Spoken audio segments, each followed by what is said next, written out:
Next topic था, पहले हमने पढ़ा डाइजेशन इन ओरल कैविटी या बकल कैविटी। इसके बाद बकल कैविटी में ईसोफेगस के जरिए फूड आ जाता है टुवर्ड्स द स्टमक। ईसोफेगस में आज तक कोई डाइजेशन नहीं होती, स्टमक में डाइजेशन स्टार्ट होती है। स्टमक के अंदर जो आपकी बुक में लिखा हुआ है, इसमें स्टार्ट आपकी बुक में किया हुआ है, at the junction between the oesophagus and stomach there is a special ring of muscles called cardiac sphincter. तो इसको यहाँ से स्टार्ट करने के बजाय पेज 248 पे पहले नेक्स्ट पैराग्राफ लिखा हुआ है, the stomach is situated below the diaphragm.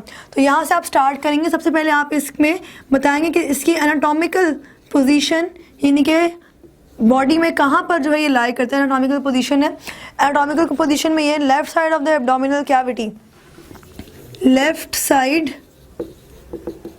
Of the abdominal cavity, वहाँ पे ये सिचुएट करता है।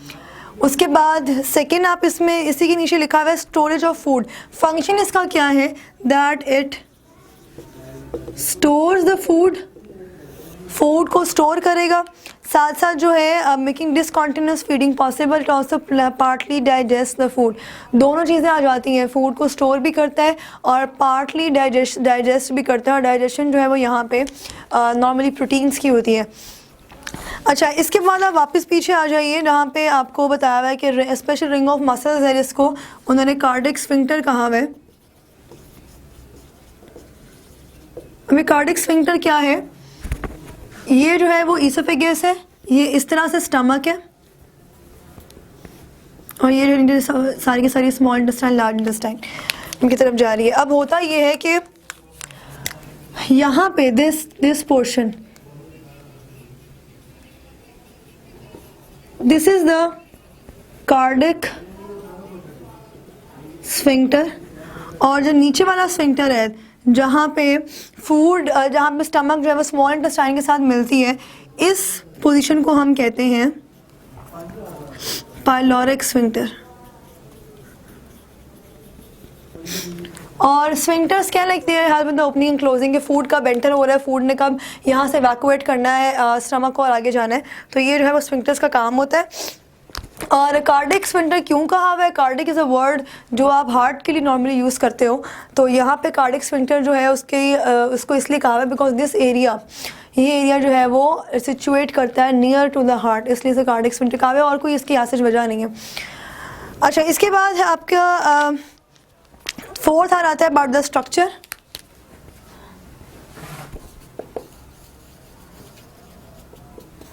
स्ट्रक्चर इसका क्या है, that wall is compose three principal layers. कौन कौन सी लेयर्स हैं, outer layer of connective tissue, middle layer है स्मूथ मसल्स की, इनर लेयर है म्यूकोजा जो कि कनेक्टिव टिश्यूज़ की है। Middle layer of muscles consist of outer longitudinal and inner circular muscles. तो ये आपने याद रखना है कि पहले इसकी थ्री लेयर्स हैं, ठीक है, आउटर, मिडल और इनर, और मिडल में जो है वो लॉन्गिट्यूडिनल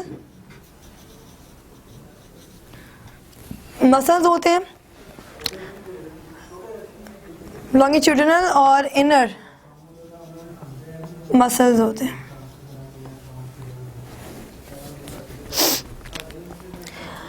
उसके बाद है the mucosa of the stomach possess numerous tubular gastric glands which are compose of three kinds of cells. तीन तरह के सेल्स होते हैं इसके अंदर, और तीन तरह के सेल्स उन्हें हम गैस्ट्रिक सेल्स कह देते हैं, या गैस्ट्रिक सेल्स कहते हैं। बेसिकली हम उसके लिए वर्ड यूज़ करते हैं उन सेल्स से निकलने वाली सिक्रीशंस के लिए गैस्ट्रिक ग्लैंड्स का। तो इसको मैं यहाँ पे लिख देती हूँ, यहीं पे कर देते हैं।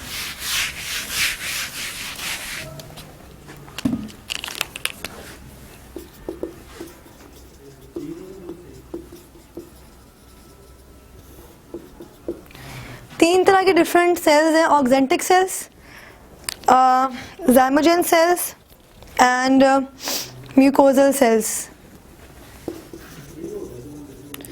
Mucosa cells, zymogen cells, zymogen cells, या इसको आप अच्छा थर्ड है ऑक्जेंटिक या पैराइटल। ये तीन तरह के सेल्स हैं। और म्यूकोजल सेल्स जो है, as the name indicates, they are suppose to secrete the mucosa, जो कि प्रिवेंट करता है वॉल्स को डाइजेस्ट होने से। Then you are having zymogen cells जो कि पेप्सिडोजन सिक्रीट करेंगे, एंड पेप्सिनोजेन और ऑक्जेंटिक या पैराइटल जो है वो HCl सिक्रीट करते हैं।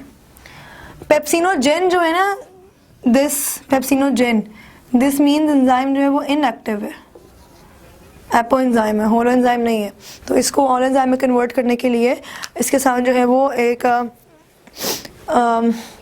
कोई एक्टिव मेटाबोलाइट या कोई एक्टिव सब्सटेंस आके अटैच होगा जो कि इसका पेप्सिनोजेन से पेप्सिन में कन्वर्ट कर देगा।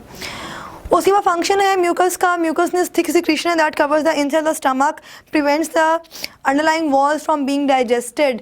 चूँकि HCl सिक्रीट हो रहा है, HCl एसिडिक है, अगर वो प्रोटीन को सिक्रीट कर रहा है तो जो स्टमक की वॉल है वो भी तो प्रोटीन की बनी हुई है, लिहाजा वो स्टमक अपने आप को ही डाइजेस्ट ना करना शुरू कर दे, उसके लिए स्टमक के अंदर म्यूकोजा सिक्रीट होता है जो कि प्रिवेंट करता है HCl को कि वो उस प्रोटीन को डाइजेस्ट ना करे, यानी कि स्टमक प्रोटीन को डाइजेस्ट ना करे। उसके बाद HCl का फंक्शन है सिक्रेट इन कंसनट्रेटेड फॉर्म में सिक्रीट होता है, pH को एडजस्ट करेगा और स्टमक की pH 2 to 3 पर ही जो है वो रहती है।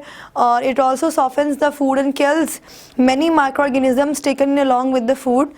उसके बाद थर्ड है पेप्सिन, इनएक्टिव फॉर्म में कॉल्ड पेप्सिनोजेन में सिक्रीट होता है और pepsinogen is activated to pepsin when exposed to the acidic medium or some already activated pepsin।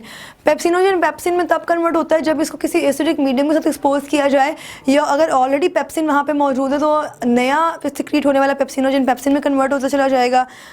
उसके बाद आपके पास है लास्ट में काइम।